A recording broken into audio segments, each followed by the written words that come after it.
आ जाओ।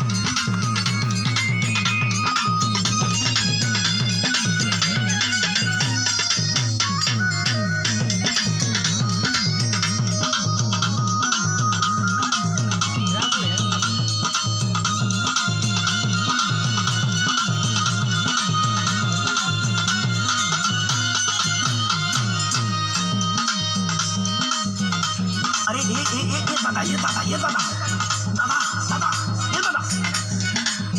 अरे रुका दादा दादा कर रहा है भी कुछ बोलेगा कि खाली दादा दादा कोई के ससुरा हमार माथा चनकाई दियो क्या बोल रहे हो थोड़ा बोलो तो।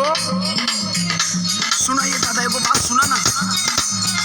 अरे सुनाओ का बच्चा हमें सुना।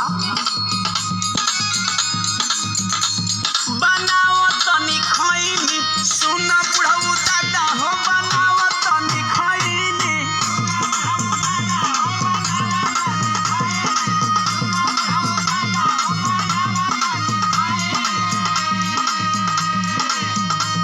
अरे बच्चा तोहर वाली बड़ की चुनौतियाँ का फैल दे।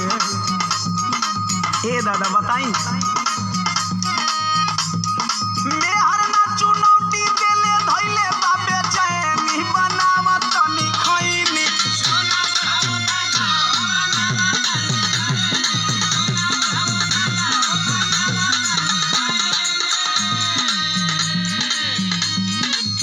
यहाँ का अर्थ हुआ हो?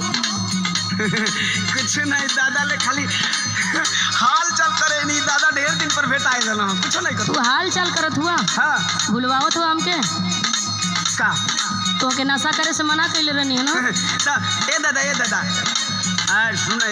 सुना फला ना वो इ नशा ना करो तो खाली हमसे हाल चाल कर दो। तू चुप रहा बुढ़ऊ बोला मत। अब तू हम हूँ के जटबू। अरे सुना पहले इनकर हाल सुना। सुना बिगाड़ लिखले दासा करही में नशा हो बिगाड़ लिखले दासा।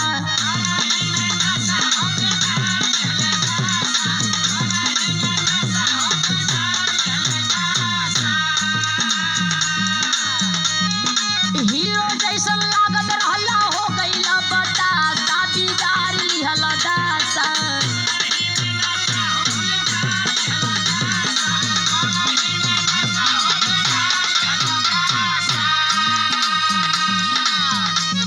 आशीर्वाद की मम्मी एगो मजबूरी बताई। अब भूलवावा मत हमको। सुनो का सुनाओ तो बोला। आदत धराई दिहले साथे के संगतिया। अच्छा ये कैसन आदत है जवन छूट ना सकत है।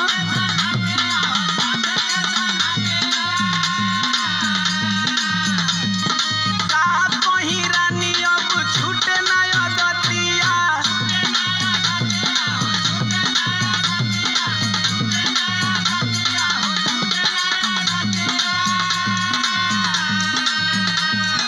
दारू गांजा बिना अबे दिन हम भइनी बनाव तनी खैनी।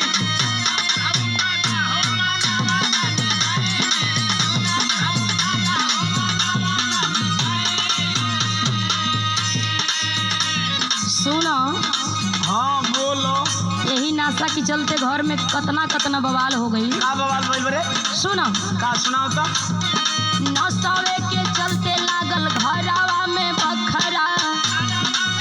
अरे ना हो बड़का कमाना ऐसा नाम क्या लगा देला। अरे तुम्हार गलत भरम बा।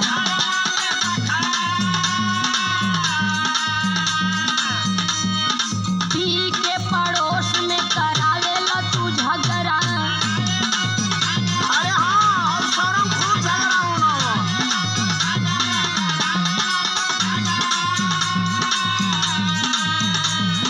दारू गांजा पी के रोजी करेला तमाशा बिगाड़ लिहला दासा।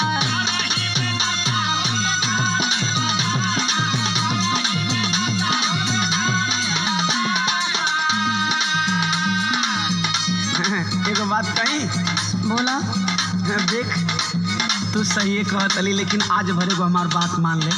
कौन बात तहर मानी हो? सुनो सुनावा। आज भर खाए दरनी खाके कहीं क्रिया।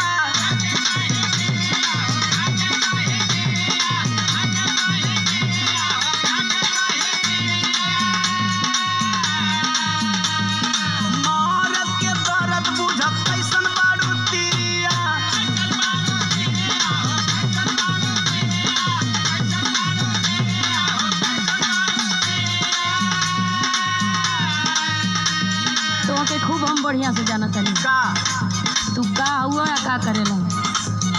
अरे सुन भरोसा कर अरे कतनी बार भरोसा कइले बानी।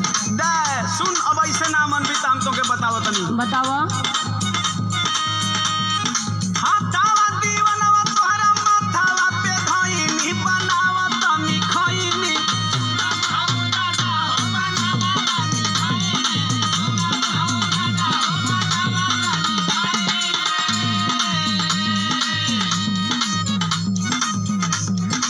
सुना हाँ तू कितनी बार क्रिया खइले बड़ा, कितनी बार गलती कइले बड़ा। अरे अब ना करो तोहरी बाती में हम ना आवे वाला है।